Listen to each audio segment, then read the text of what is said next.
Allora, per favore, iniziamo questa seconda parte e do la parola subito a Luciano Carta, il quale parlerà del 1793-96, le tematiche istituzionali del triennio rivoluzionario. Triennio rivoluzionario. Non abbiamo vinto, speriamo di cambiare. Andiamo avanti.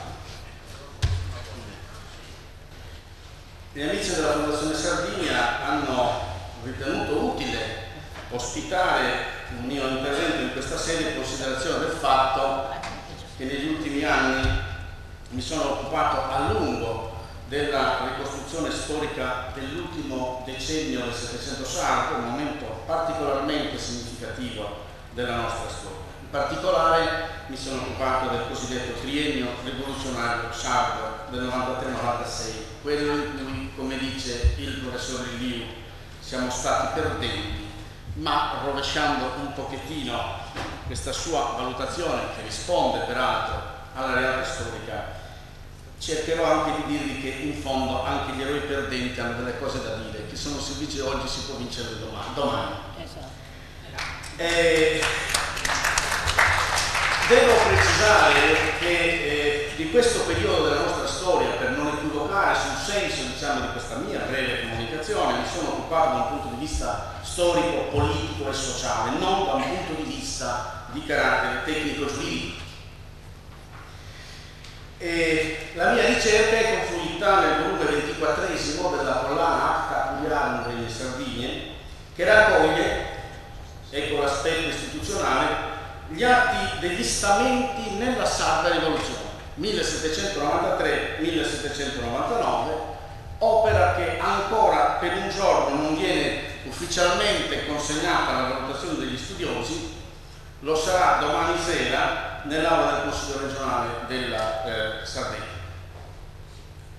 Dunque non ho affrontato questa tematica da un punto di vista di carattere meramente istituzionale, anche se è evidente che avendo affrontato la tematica degli stamenti, le tematiche istituzionali sono presenti nell'ambito del mio lavoro. Esse costituiscono un aspetto non secondario delle tematiche presenti nel dibattito politico di quel periodo, come cercherò di dimostrare. Ovviamente, perché sono davanti a giovani, devo anche ricordare che per chi avesse desiderio di approfondire questo periodo, sotto il profilo strettamente tecnico-giuridico, ha scritto pagine molto belle, fondamentali direi, 9 anni or sono, Italo Birocchi, in un saggio che io reputo fondamentale, che si intitola La Carta Autonomistica della Sardegna tra antico e moderno, le leggi fondamentali nel triennio rivoluzionario, pubblicato da Giappichelli nel 92. Ecco, nella messe veramente imponente di lavori sul triennio rivoluzionario sardo pubblicati negli ultimi 13 anni, cioè a dire a partire dal 1988, anno in cui si svolse, come ricorderanno gli amici qui presenti, il convegno di Bono su Giovanni Maria Angioi e i suoi tempi. Gli atti sono raccolti nel bel volume curato da Michele Pina, La Sardegna e la Rivoluzione francese. Il saggio di Italo Birocchi rappresenta una svolta. Le sue tesi e le sue conclusioni costituiscono quindi un punto di riferimento obbligato per chi volesse oggi avere una puntuale conoscenza delle tematiche di carattere istituzionale agitate durante il triennio rivoluzionario sardo, che, lo ricordo soprattutto per gli alunni che ci ascoltano, inizia con l'invasione francese del gennaio 1793 e si conclude con il generoso ma sfortunato tentativo di abolizione del sistema feudale da parte dell'Angioi nel 1796. Per chiarezza espositiva ricordo che, al fine di affrontare in modo adeguato questo periodo, occorre individuare all'interno di questo triennio 5 segmenti fondamentali, perché nell'ambito di 5 segmenti è possibile individuare alcune specificità che ci riconducono alle tematiche dell'autonomia e, se volete, ai germi, così possiamo chiamare, del federalismo. Il primo periodo lo faccio così per utilità quasi scolastica, visto che siamo stati invitati appunto a pensare di poter parlare anche degli alunni delle scuole superiori, è compreso tra il gennaio e l'aprile del 1794. In questo periodo, nella Sardegna di allora, si registra la nascita di una coscienza nazionale che si concreta sotto il profilo politico-istituzionale con la predisposizione di una piattaforma politica unitaria che definiamo autonomista, che è la famosa piattaforma politica delle 5 domande. L'altro periodo è quello che viene compreso tra l'aprile del 1794, cioè dopo Sadile Sacciata, dopo la cacciata dei piemontesi, e i primi di settembre di quello stesso anno, in cui a seguito dell'insurrezione cagliaritana i sardi danno luogo a un primo esperimento di governo autonomo. La Reale Udienza governerà con la presenza dei soli giudici sardi.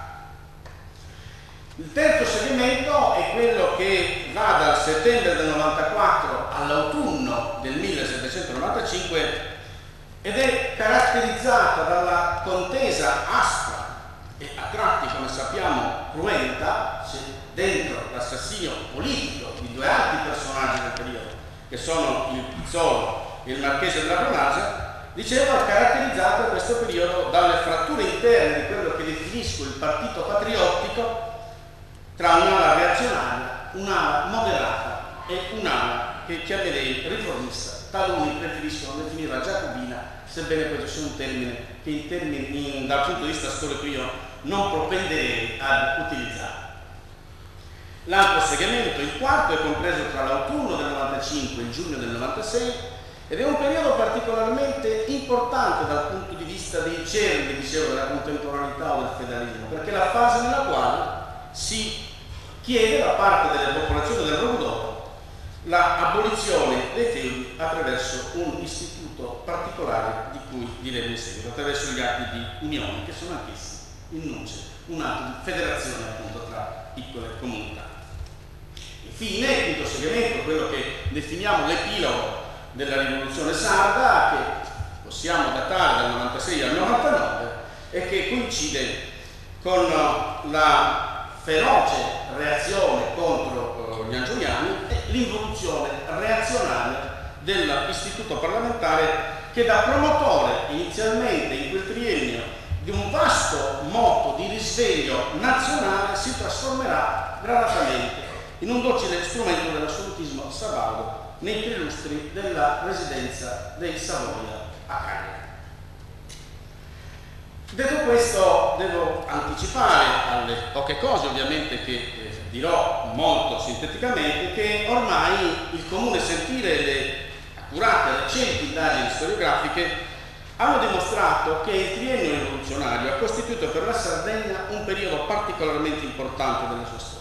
Io lo considero uno di quei momenti di svolta che hanno condizionato e determinato il futuro della Sardegna e hanno rappresentato nell'Ottocento e nel Novecento un punto di riferimento obbligato per l'azione politica e per l'ispirazione ideale delle generazioni successive che si sono battute per il riscatto dell'isola da una condizione di subalternità.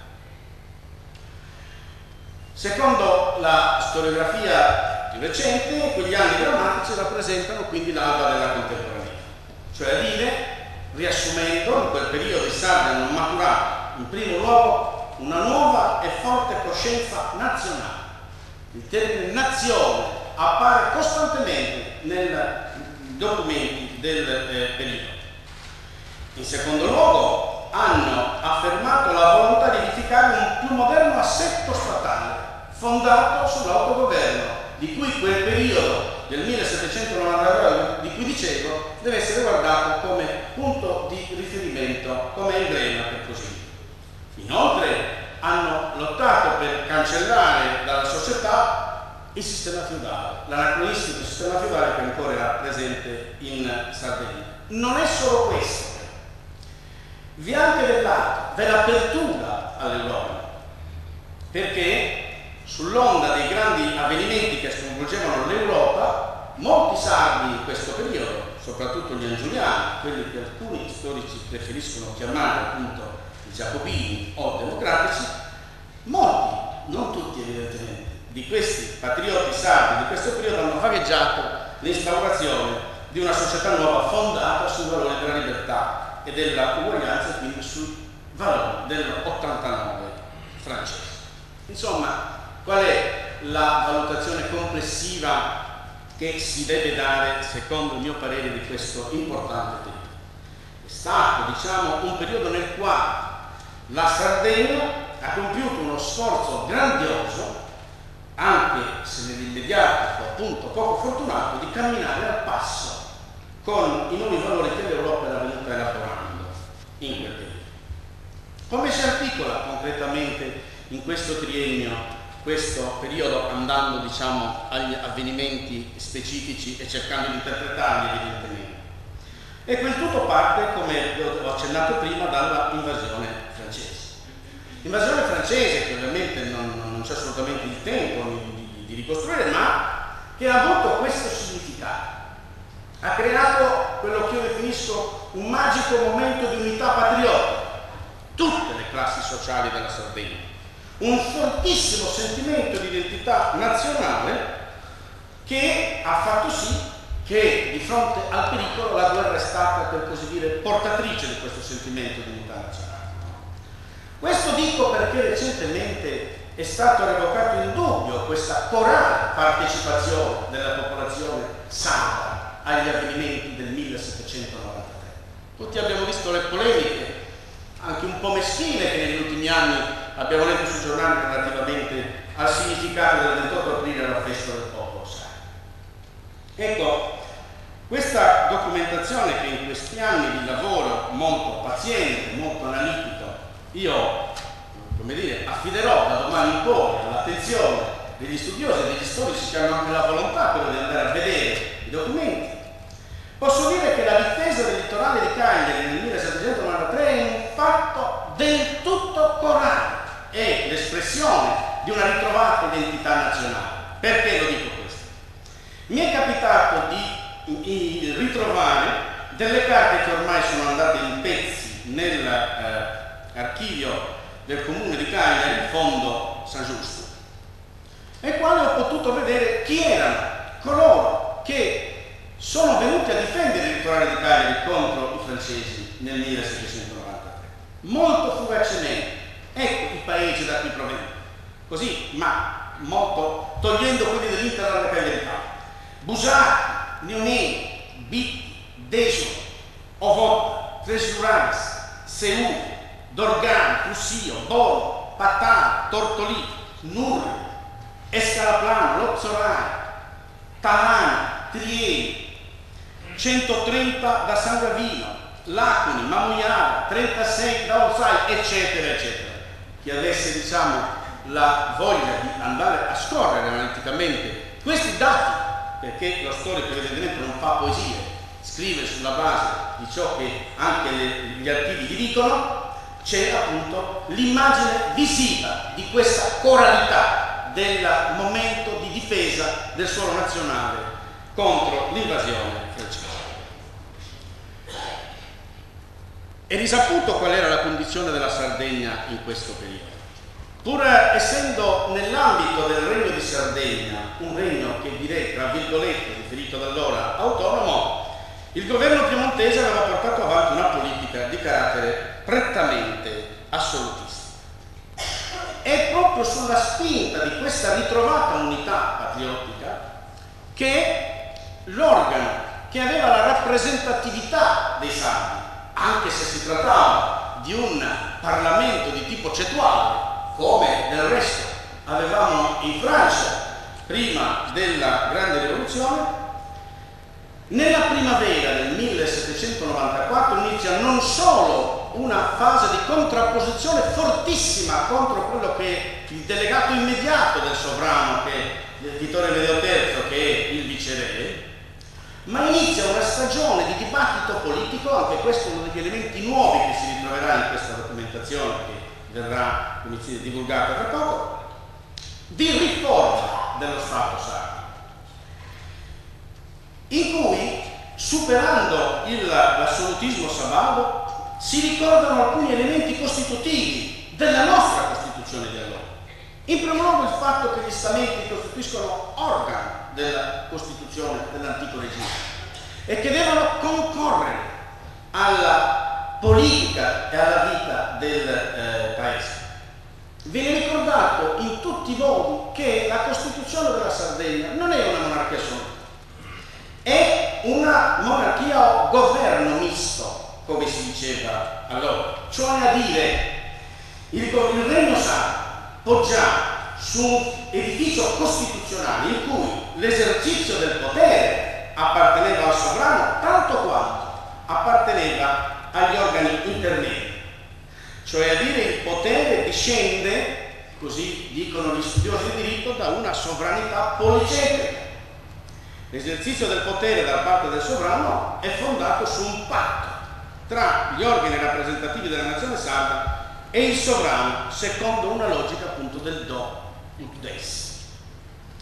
Quindi vi sono degli impegni che il sovrano deve rispettare nel patto con il popolo, nel patto con i ceti intermedi rappresentati all'interno degli stamenti e quindi del Parlamento, quando come Parlamento questi organi vengono convocati. I Savoia invece avevano governato la Sardegna con un rapporto di subordinazione che giustamente è stato definito di tipo coloniale, e l'accento che voi trovate nell'inno di Francesco Ignazio Manno, che nasce nel cuore di queste vicende, quando dice a un certo punto Fippo sos piemonteso sa Sardegna una Lucania, no? Una delle strofe e dice tra l'altro giustamente che i piemontesi si comportarono in Sardegna allo stesso modo in cui si comportarono i conquistadori spagnoli nella Spagna, quindi fa parte, come dire, della cultura politica dell'epoca il fare questo tipo di riferimento. Non siamo noi quindi che abbiamo inventato, come qualche storico qualche anno fa ha detto, il termine di governo coloniale riferiti al Piemonte del Settecento. Lo ritroviamo nell'ambito della pubblicistica politica e delle composizioni letterarie nel periodo. Vi dicevo, una stagione di grande dibattito politico. Il 29 aprile del 93 tutti e tre gli stamenti si riuniscono a Cagliari e iniziano un dibattito durato circa 2 mesi, nel quale, dopo delle contese anche aspre all'interno dei diversi bracci, vengono formulate le 5 domande, che è una piattaforma politica, insisto, unitaria. In quel momento tutti si riconoscevano all'interno di quella piattaforma politica. E che cosa diceva in sostanza questa piattaforma politica? Si chiedeva in primo luogo che venisse riconosciuto il ruolo del Parlamento sardo, quindi si richiedeva che venisse riconvocato il Parlamento sardo, perché quella era la sede in qualche modo in cui la Sardegna di allora legiferava secondo la regola del diritto di allora. Si chiedeva inoltre l'osservanza dei privilegi, cioè a dire di quelli che oggi chiamerei le libertà, questi diritti della Sardegna di allora. Faccio un solo esempio. Quando nel giugno del 1794 un personaggio che ho già citato, che è Francesco Ignazio Manno, dico tra parentesi, un personaggio che tutti sappiamo come autore dell'inno Procurare e moderare barone sovrania, e del quale però in genere noi diciamo che si sa molto poco. Queste carte ci consentono finalmente di individuare un ruolo fondamentale di questo personaggio, altrimenti non si capirebbe il canto della rivoluzione.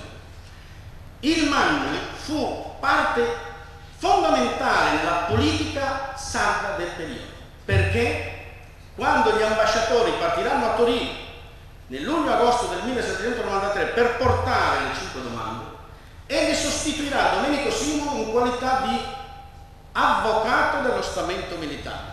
L'avvocato dello stamento militare altro non è che colui che materialmente segue i dibattiti parlamentari e poi redige i documenti propri di quella assemblea.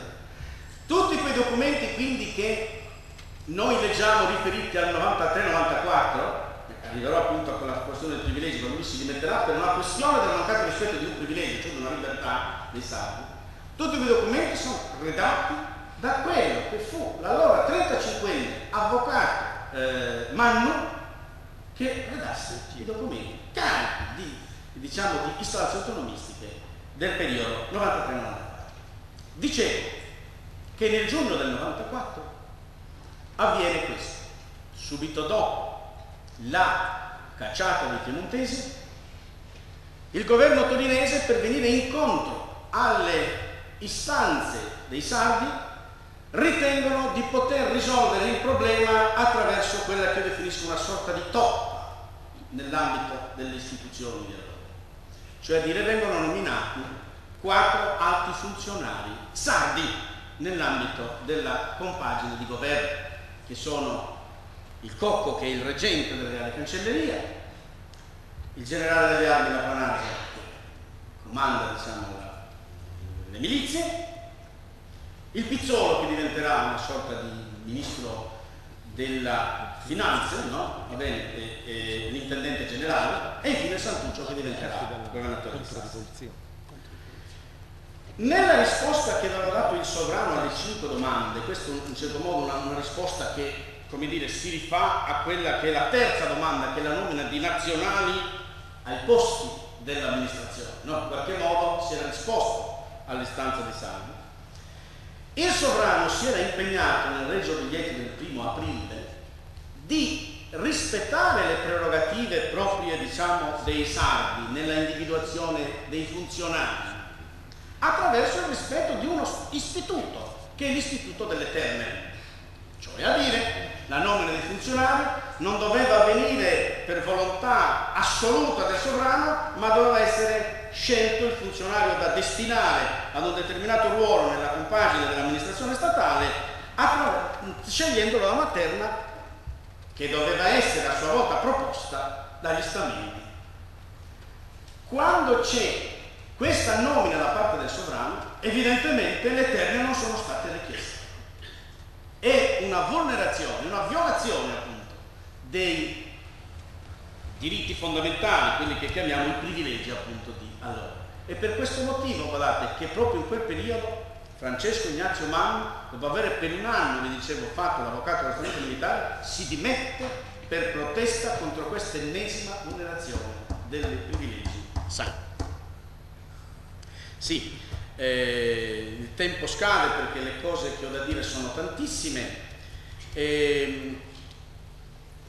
Riassumo quello che devo dire semplicemente con l'invito agli alunni, soprattutto delle scuole, di tuffarsi nel studio della storia sarda, perché, come mi dicevano i miei alunni del De Santis alcuni anni fa, sardo non è vero che è greco, sardo è componente essenziale, diciamo, della cultura e della civiltà, e i colleghi non devono aver paura, colleghi di storia, di poter utilizzare all'interno del loro insegnamento testi importantissimi in cui troveranno tanto di apertura nell'ambito della cultura europea. Cito per esempio, oltre che il canto di Manni, l'Achille della Sarda Liberazione, no? In cui c'è l'impianto costituzionale della Sardegna del periodo. Mi scuso, ma devo lasciare, come mi avvisa il Presidente, il posto agli altri. Avrete occasione evidentemente di leggere le tante cose che io ho inserito in questa mia relazione negli atti, se verranno pubblicati. Grazie.